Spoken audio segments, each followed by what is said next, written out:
One of Hollywood's most indestructible glamour girls, Joan Crawford, was in Toronto recently on a business trip for her Pepsi-Cola company, and at the same time to promote her new picture, Straitjacket.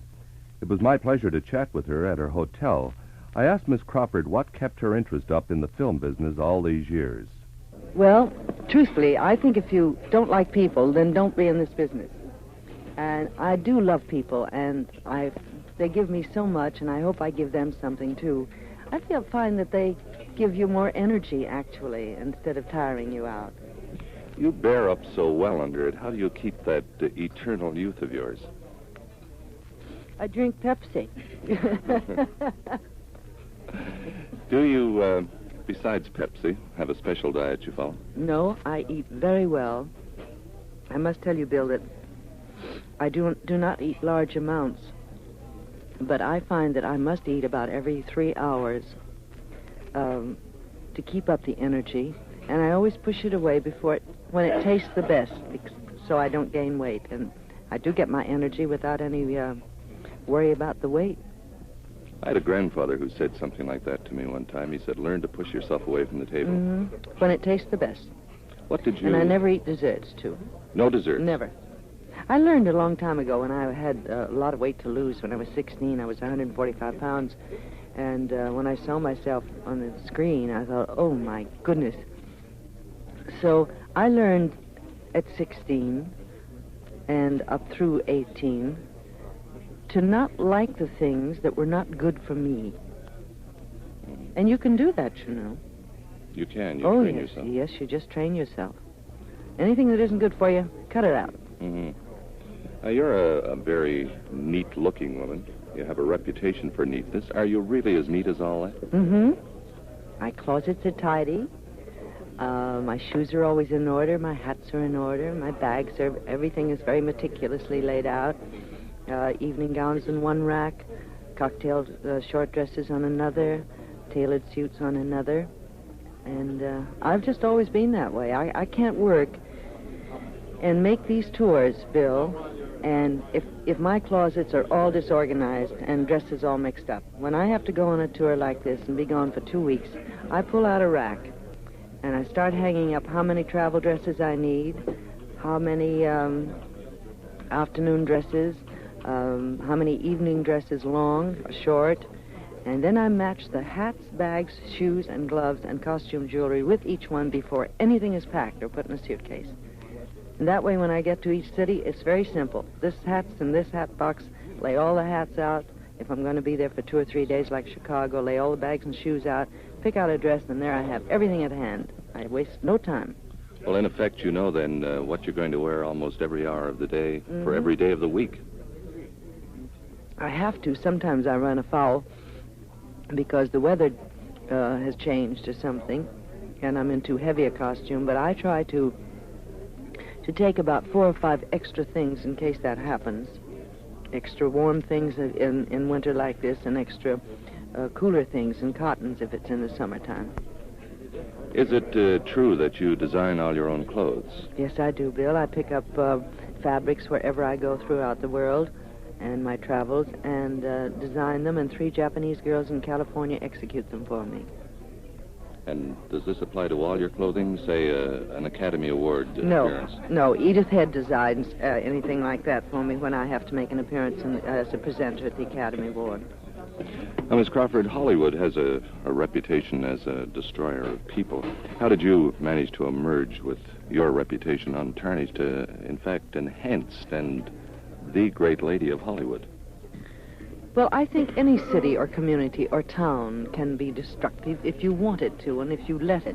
And certainly an industry like ours that so many people just fall out and you just never hear from them again because of their desire to be a great star, and it doesn't come off, and they just disappear and never want to see anyone because they're ashamed they didn't make it.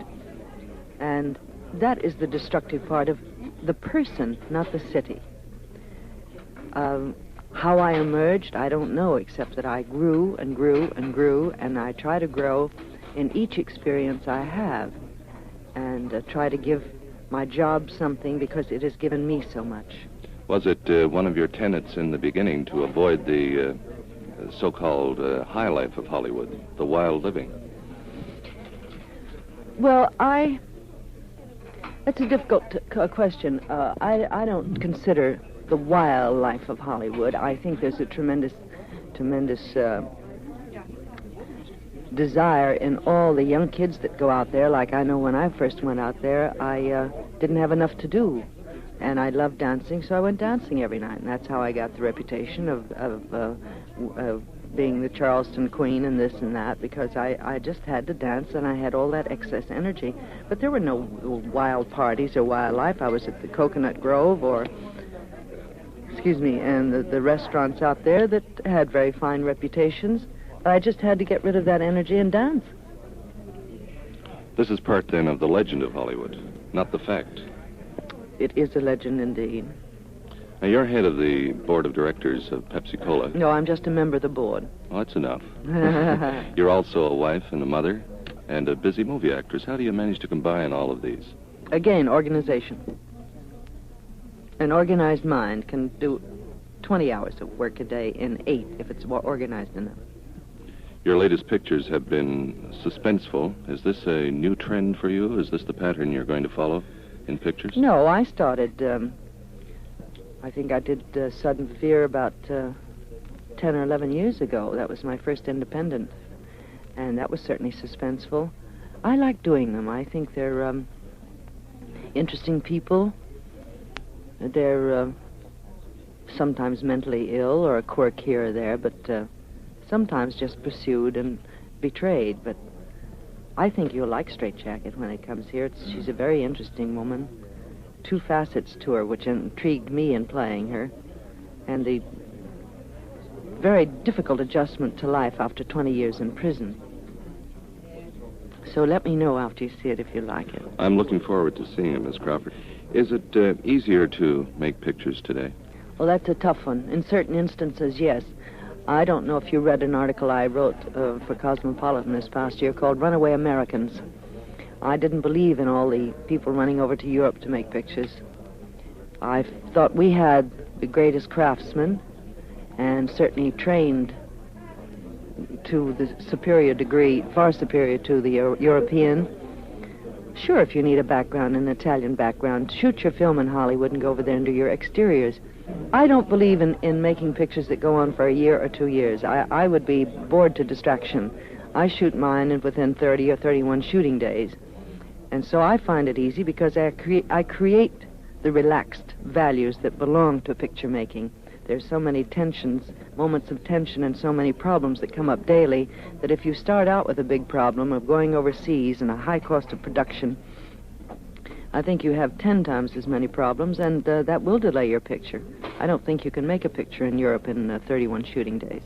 Well, you'll make it look so easy anyway. Thank you very much, Miss Thank you Crawford. so much.